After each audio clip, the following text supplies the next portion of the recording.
I know there are already a ton of must-have Quest accessory videos on YouTube, but I'd just kind of like to throw my hat into the ring on this subject as well. The very first thing I upgrade on my Quest headsets is the head strap. The stock strap just isn't that good. Sure, it works and gets the job done, but there are aftermarket straps that are just so much better. Meta does have an Elite strap, which I bought and used with my Quest 2 and even made a video about. But since that time, I've found there are third-party straps that are not only less expensive than Meta's first-party strap, but also offer better features. For example, my favorite head strap right now is the T3S Plus head strap from Binbok VR. It utilizes a ratcheting wheel on the back, making adjusting the size of the head strap to fit on whoever is using it quick and easy. There's a nice padded top strap and a hinge, which makes moving the headset out of the way possible during those times when you want to use your real eyes to see the world around you. There are a lot of options online for third-party head straps though, and most of them offer many of these same features, so you don't have to use the same strap I do. This one is just my favorite right now, so that's why I'm talking about it. If you find these face clamp style straps to be a bit uncomfortable, you may prefer the Halo style straps like the Bobo VR M3 or their new S3, which has a head cooling fan built in. Links to all of these can be found in the video description if you'd like to check them out. But yeah, an aftermarket head strap, I feel, is the #1 accessory you can get for your Quest to improve your VR experience. This next accessory is related to the head strap, but is more of a nice to have than a must have in my opinion. I'm sure there are some people that will say this is a must have, but you can fairly easily get by without it, and that is a battery pack. The Quest 3 and 3S on their own have about 2 hours of battery life, which isn't bad, but there are times when you want to play longer than that. And of course, the older your headset gets, there is the issue of battery degradation. Over time, the battery in the headset degrades and you get less and less playtime. A battery pack helps solve both of these problems. I say this is related to the head strap though because many head straps have battery-equipped variants. Some have the battery built into the strap, and others, like the Binbok VR T3S I use, actually use a hot swappable battery system that allows you to swap batteries out while you're playing to extend your playtime almost indefinitely. The Bobo VR M3 and S3 that I pointed out a little earlier also use hot swappable batteries for those of you who prefer the Halo style of straps. The nice thing about having the battery on the back of the head strap like this is it adds some weight to the back, which I know sounds like it would make your neck sore carrying that extra weight around, but it actually balances the headset out, creating less stress on your neck muscles. Of course, you aren't limited to just having the battery on the head strap. There are a multitude of other options like this neck battery pack from Zyber VR.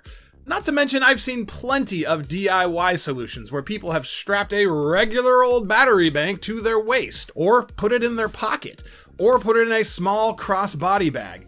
You absolutely are not locked into just getting a battery head strap. But no matter which way you choose to go, having the additional juice definitely is convenient.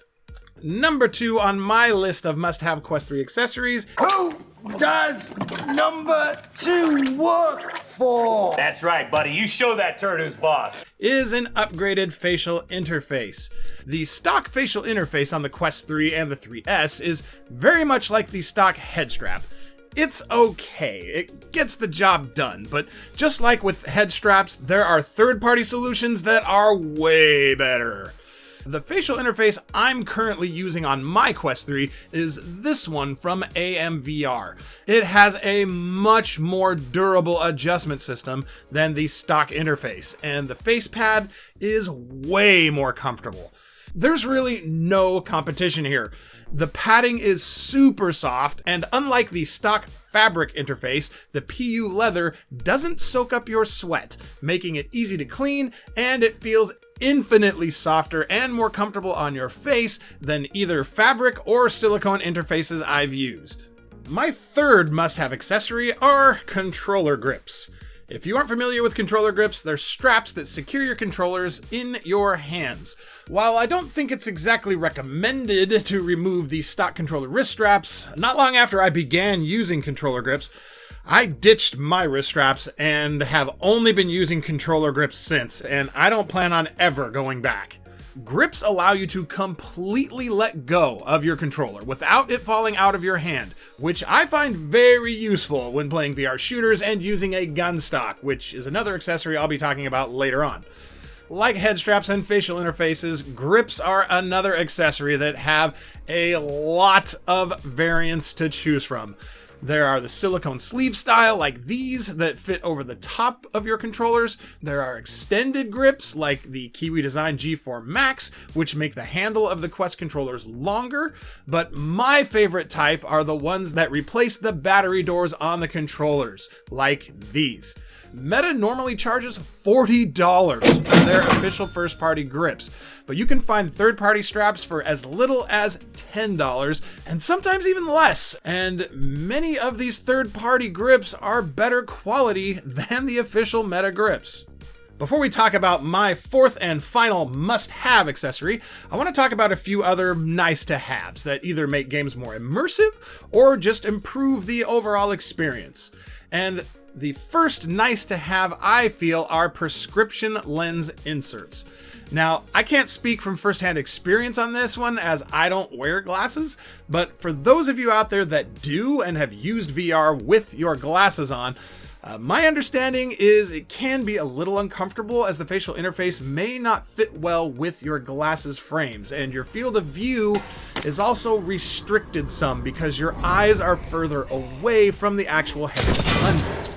Custom lens inserts help to alleviate both of these problems. Unfortunately, I don't have any good recommendations on lens inserts, but there is a really great video from Dr. iGuy here on YouTube where he compares lens inserts from 6 different companies, which I've linked up in the cards here and in the video description. If you wear prescription lenses, his video is definitely worth checking out. My next nice to have accessory is a VR mat. This is something I actually only recently bought. I've been using VR for 4 years now without one because I haven't felt I really needed one. The reason a mat is nice to have, though, is it helps you stay in your play area and avoid those mishaps that you may have seen in some of those VR fail videos where people end up running into walls or their TVs or punching other people in the face that are in the room with them. A good VR mat you can feel under your feet, so you know when you're getting close to the edge of it or have stepped off of it. This one I bought is made by Asterion, and the thing I like about it is it has this hole in the center, which helps you know where the center of your play space is, and the edges are rolled over and sewed down, creating a nice border, making it easy to feel the edge of the mat. Until I bought this mat, though, I just used the corner of my rolling chair mat to help me know where I was in my play space. As long as I had one foot on the corner of that mat, I knew I was okay. So this is why I feel like a VR mat is just a nice to have and not a must have. As long as you have a system that works for you, that helps you stay in your play space, then you're good to go. My last nice to have is really more of a list of accessories that can help make VR more immersive. And the first on that list is a VR gunstock. This should be no surprise to anyone that follows my channel, as I've been working with Cobra VR for several years now, who I feel make the best VR gunstocks on the market. Sure, you don't need a VR gunstock to be able to play VR shooters, but if you want to feel like you're carrying a rifle in your hands, there is no better way than to use a gunstock.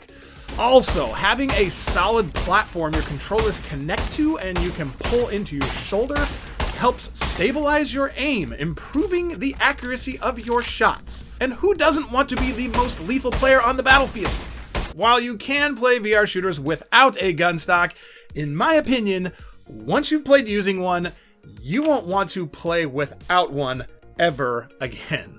Other accessories that are available are golf clubs, which make swinging your controller feel much more realistic, ping pong paddles, tennis racket handles, kayak handles, baseball bat handles, and then of course there are racing wheels and flight controls to make you feel like you're in the driver's seat of a race car or in the cockpit of an airliner.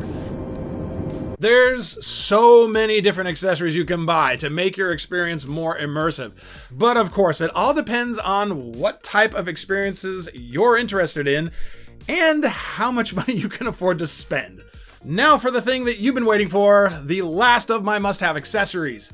And this one, rather than being a piece of hardware you add to your Quest, this is actually a piece of software that I feel every Quest 3 and Quest 3S owner should have. You may have heard of it before. It's the Quest Games Optimizer. This is an app that allows you to unlock the full potential of the XR2 Gen 2 processor in the Quest 3 and Quest 3S. This app is not available in the Quest Store, however, but is something you need to sideload onto your Quest to be able to take advantage of. For those not familiar with sideloading, in order to do this, you do have to register as a developer and then put your Quest into developer mode. I'm not going to go into detail on how to do this in this video, as there are plenty of tutorials on YouTube showing how to do this. I just felt it's important that I pointed this detail out. The main thing Quest Games Optimizer does that I think most people are going to be interested in is it improves the quality of the graphics in your Quest games by increasing the resolution games are rendered at. This gets rid of that slightly out of focus blur many Quest games have and makes visuals look sharper and clearer. But that's not all it can do. It can also adjust settings a little bit to make your headset battery last longer. Or if you want your games to run at a higher frame rate, you can increase it. Quest Games Optimizer gives you the tools you need to customize what games will look like and how they'll run on your Quest, which is Freedom Meta doesn't give you by default. Now, I know not everyone is comfortable tinkering with settings like this, and the developer of Quest Games Optimizer is, of course, also aware of this. So he and the community have created different profiles for over 1,300 games and counting, which have been tested and verified to run safely on your Quest. You want your headset battery to last longer in a particular game? Use the battery saver profile for that game. Want your game to run at a higher refresh rate? Use the rocket profile here. Want your games to run at a higher resolution? There's the HD option, and in some cases the HD Plus option. You can even use Quest Games Optimizer to increase the quality of your gameplay recordings by adjusting the aspect ratio, resolution, bitrate, and frame rate. You can even make 3D recordings, which you can watch back in apps like Big Screen, which support 3D video playback.